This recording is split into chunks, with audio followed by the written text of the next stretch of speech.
চলে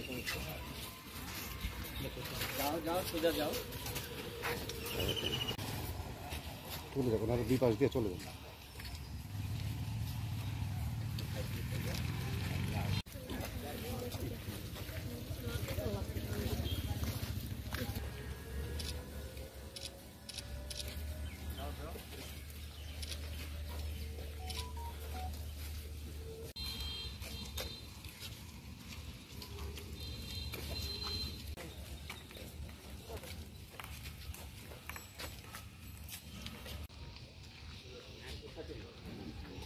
আপনারা সকলেই অবগত আছেন যে গত প্রায় 15টি দিন ধরে আমাদের সাধারণ আন্দোলনরত শিক্ষার্থীদের উপরে কি ধরনের দমনমূলক নীতি অবলম্বন করে নির্বিচারে গুলি চালানো হয়েছে, কিভাবে হাজার হাজার ছাত্রকে গ্রেফতার করা হয়েছে, সুনির্দিষ্ট কোনো অভিযোগ ছাড়া তাদেরকে রাতের অন্ধকারে উঠিয়ে নেওয়া হয়েছে। এই পর্যন্ত সরকারের কোনো উচ্চ পদস্থ ব্যক্তি, এমনকি সরকার যিনি প্রধানমন্ত্রী আছেন তিনিও শহীদের প্রকৃত সংখ্যা সম্পর্কে কোনো স্পষ্ট কথা বলেন। উল্টো সাধারণ মানুষ যেন যথাযথ তথ্য না পায় সে কারণে তিনি মিডিয়া এবং নেটওয়ার্ক সিস্টেমের উপরে একটা নিয়ন্ত্রণ কবজা করে রেখেছেন এবং জনগণকে ভুল বোঝানোর চেষ্টা করছেন। জনগণ এখন আর বোকা নয়, জনগণকে আর বোকা বানানো যায় না। এরই মধ্যে তারা গতকাল রাষ্ট্রীয় শোক পালনের ঘোষণা দিয়েছে। আজ আমরা তাদের এই ধরনের প্রহসনমূলক বক্তব্যের, প্রহসনমূলক আচরণের প্রতিবাদে শোক নয়, আমরা আজ লাল কাপড় বেঁধে প্রতিবাদ করতে নেমেছি। আমরা জানাতে চাইছি আপনাদের নাটক এখন আর জনগণ মেনে নেবে না। সাধারণ শিক্ষার্থীদের হয়রানি করা বন্ধ করুন, সাধারণ যারা শহীদ হয়েছেন তাদের পরিবারকে ক্ষতিপূরণ দিন, আপনারা ক্ষমা চান এবং দায় স্বীকার করুন। যারা সরকারের উচ্চপদস্থ ব্যক্তি আছেন আপনাদের অপরিণামদর্শিতা, আপনাদের দায়িত্ব জ্ঞানহীনতা, আপনাদের উস্কানিমূলক বক্তব্যের কারণে যে ব্যাপক ক্ষয়ক্ষতি এবং প্রাণহানি হয়েছে তার দায় স্বীকার করে আপনারা পদত্যাগ করুন। এই জিনিসটি, এই বার্তাটি আমরা আজকে সরকারকে দিতে চেয়েছি এবং ছাত্রদের আন্দোলনের সঙ্গে আমরা পূর্ণ সংহতি প্রকাশ করছি এবং শহীদদের প্রতি আমরা শ্রদ্ধা জ্ঞাপন করছি। বিশ্ববিদ্যালয়ে নিপীড়নের বিরুদ্ধে শিক্ষক সমাজ এই ব্যানারে বিগত জুলাই মাসে যে হত্যাকাণ্ড হয়েছে, যেটাকে জুলাই হত্যাকাণ্ড হিসেবে আমরা চিহ্নিত করেছি, সেই জুলাই ম্যাসাকারকে সামনে রেখে জাহাঙ্গীরনগর বিশ্ববিদ্যালয়ের সাধারণ শিক্ষকরা নিপীড়নের বিরুদ্ধে শিক্ষক সমাজ ব্যানারে আজকে আমরা শহীদ মিনার থেকে একটি মৌন মিছিল করি এবং সেই মৌন মিছিল করে ছাত্রদের দ্বারা নির্মিত যে হত্যাকাণ্ড শহীদদের জন্য যে নির্মিত যে শহীদ মিনার, সেখানে আমরা 1 মিনিট নীরবতা পালন করি এবং সেখান থেকে আমরা মৌন মিছিল নিয়ে শহীদ মিনারে এখন অবস্থান করছি। আমাদের কর্মসূচি, আমাদের অবস্থান কর্মসূচি, আমাদের বক্তব্য আমরা প্রকাশ করছি। আমরা বলতে চাই, রাষ্ট্রে কোন সরকার থাকবে সেটি আমাদের বিষয় না, কিন্তু রাষ্ট্র যে ভূমিকা পালন করেছে সেটি মর্মাহত করেছে শিক্ষক সমাজ তথা আপামর সকল বাংলাদেশি মানুষকে।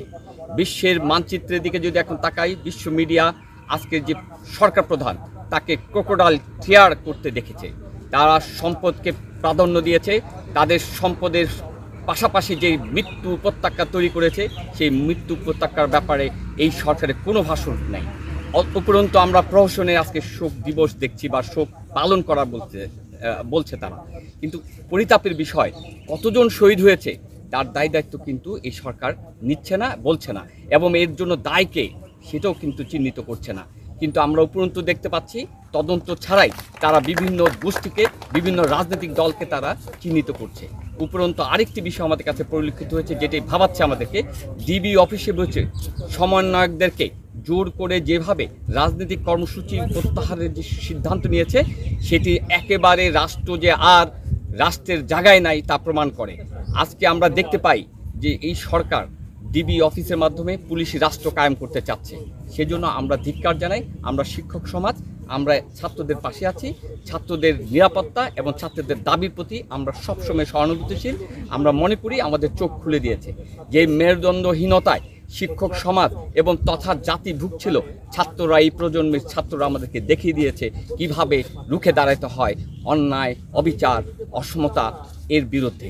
সঙ্গত কারণে আমরা শিক্ষক সমাজ আগামীতে যে কোনো কর্মসূচি ছাত্রদের পাশাপাশি শিক্ষকদেরও কর্মসূচির মধ্য দিয়ে আমরা ততক্ষণ পর্যন্ত মাঠে থাকব যতক্ষণ পর্যন্ত রাষ্ট্র একটি সেন্সিবল জায়গায়, একটি সঠিক জায়গায় আসবে না।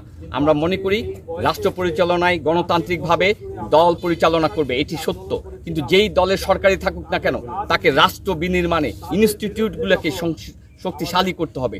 যেভাবে পুলিশ বিভাগ, যেভাবে বিজিবি, যেভাবে হাইকোর্ট বিভিন্ন ইনস্টিটিউটকে তারা ভেঙে ফেলছে, গণতন্ত্রহীনতায় যেভাবে নির্বাচন কমিশনকে তারা একপেশে করে ফেলছে, ভোটারবিহীন নির্বাচন করেছে, সঙ্গত কারণে আমরা মনে করি গণতান্ত্রিক পরিবেশ এই বাংলাদেশে বিরাজ করছে না। সে কারণেই আমাদের আজকের এই অবস্থা। আমি আপনাদের মাধ্যমে জাতিকে জানাতে চাই শিক্ষক সমাজের পাশে আছে, শিক্ষক সমাজ পাশে থাকবে। সারা দেশ আজ যেভাবে আমাদের সামনে এসে উপস্থাপিত হয়েছে, আসলে গোটা রাষ্ট্রই এখন একটি কারাগারে পরিণত হয়েছে।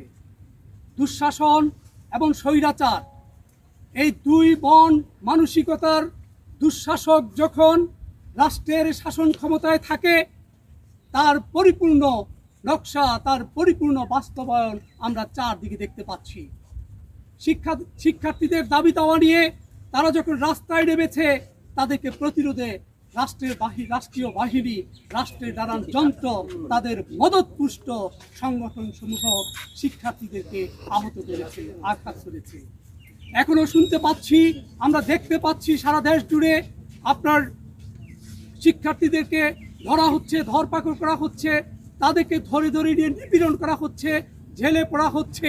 আমরা এই সব কিছুর তীব্র প্রতিবাদ জানাই। আমরা এখানে দাঁড়িয়ে যে কথা বলতে চাই, আমাদের যে শিক্ষার্থীদেরকে ধরা হচ্ছে, তারপর যদি আমরা এখানে স্পষ্টভাবে ঘোষণা দিতে চাই, আমরা আমাদের শিক্ষার্থীদের সাথে শেষ রক্ত বিন্দু দিয়ে হলো সাথে থাকবো, তাদের পাশে থাকবো, তাদের পাশে থাকবো। এই প্রতিশ্রুতি দিয়ে আমরা এই কথা বলে দিতে চাই, যদি সারা বাংলাদেশের কোনো বিশ্ববিদ্যালয়ের কোনো শিক্ষককে আপনারা হেনস্থা করেন, তাদেরকে বন্দি করেন, তাদেরকে ধরে নেন, তাদের পেটোয়া বাহিনী দিয়ে কোনোভাবে তাদেরকে নিপীড়নের শিকার করেন, তাহলে আমাদের আর বসে থাকার সুযোগ হবে না।